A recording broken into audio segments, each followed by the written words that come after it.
Good afternoon, church family. Good afternoon. Yes, I use the term church family because I feel that I've earned it by my actions. It's been the third annual 100 Men in Times. It's the third time I've come back to serve.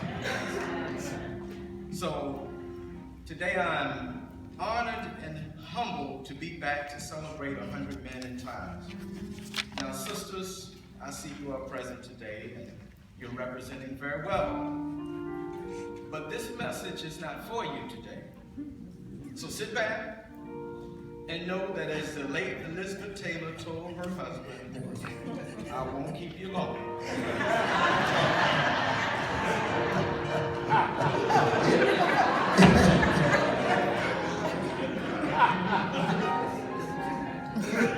Certainly, I would be remiss if I did not acknowledge my lovely wife who's present today with me. Of 25 years sharing, she's here today for the first time joining me.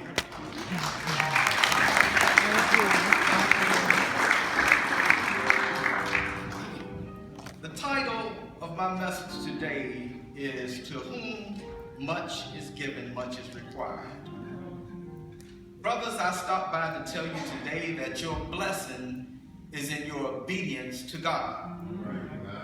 And throughout the Bible, God uses his mighty men of God to accomplish his will. But before he can use them, they had to submit themselves to God's will and be obedient. So how do I know that you're qualified to give? Well, because you are here today as 100 Men in Times and not part of the more than 200,000 and change throughout the prisons in Maryland. As an attorney and now a TV analyst as well. You can catch me on Fatal Attraction, TV One. Been filmed for 3 episodes now. I've handled and seen all kinds of bad cases. And as I've traveled to jails and prisons throughout the state, most of the population were African American. Now, this very sobering fact convicted my spirit, causing self-examination. And the rhetorical question was broached: am I doing enough? Well, clearly, the answer was no. So I took it upon myself and I started going down to Boys Village in Cheltenham, doing Bible study and talking to these misguided young men about 5-6 years ago. Now, man, my wife and I, we have one daughter. God didn't give me a son. But brothers, I tell you, it's super cool to have about 20 or so young men calling you Unc, a term of endearment and respect, because you reached out to them and they trusted you. Now, I know some of you brothers are giving, and I encourage you to keep on giving. I know some of you are. And for those who are not and have a doubt as to whether your giving will be in vain, trust me, God will reveal to you his will. 3 years ago, this July, I went to Cheltenham with a Democratic delegate and the vice president of the Republican Party. We would always debate on who was going to talk first, who was going to go on second, who would be last. And as we walked into the dorm, there was a big brother sitting at the table and he was eating alone. He looked up and he said, "How you doing, Mr. Robinson?" He does not call the others by their name. And if this has ever happened to you, I feel really bad when somebody remembers my name and I couldn't quite remember their name. So I start asking questions. I call it my little soft cross-examination. hey brother, how you doing? How's the family?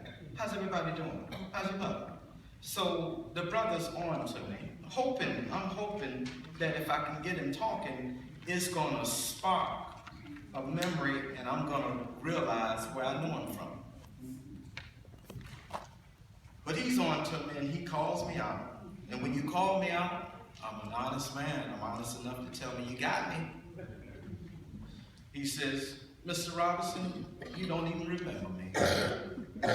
Sadly, I responded, no, I can't seem to remember you. He responds, years ago you represented me, and my mother brought me back to your office to thank you. And you stopped me and you said, don't thank me with your words, thank me with your deeds. You know, I'm still saying that today. Every brother that come in my office, I tell them that. I don't want to hear your words. Thank me with your deeds. Pay it forward. Help another brother. And he said to me, how can I help anyone? I don't have a job. I can't do anything for anybody. But I told him that Cheltenham was hiring. And I told him to go down and apply for the job. Mr. Robinson, he said, I've been down here doing what you told me to do since then. I'm the supervisor now. This big, tall mountain of a man grabbed me and embraced me, just as the boys were being let out of their cell. He said, Mr. Robinson, you changed my life. And to this day, this is the greatest gift of affirmation that God wants us to give, and our giving shall not be in vain.